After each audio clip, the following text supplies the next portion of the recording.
Spyridon. Who's that guy? Well, sometimes referred to as Saint Spyridon by the Roman Catholic and Eastern Orthodox Church.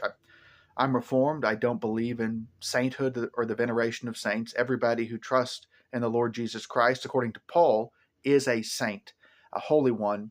I don't believe in a higher class of Christian.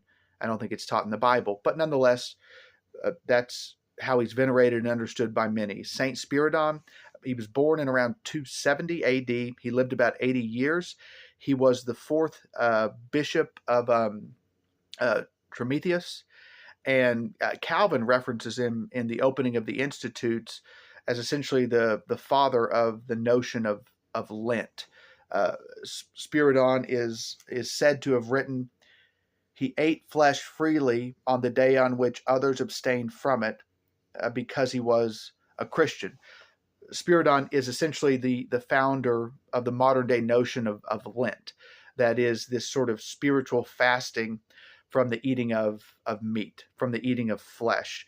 The theological backing behind that is essentially to say that it was, you could essentially doom yourself to a form of perdition, as it were, if you ate flesh on the wrong day, or on a Friday, I believe, when you weren't supposed to eat it, or during this invented practice of Lent.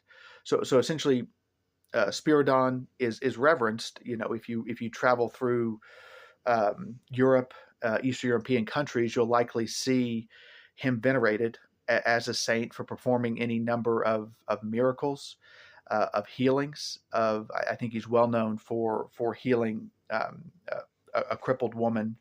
He's known in those traditions, although I don't believe many of these stories personally, of being clairvoyant, that he had sort of a supernatural ability to discern the thoughts and intents of a person's heart. And, you know, that might be the case, but he's one of these church fathers.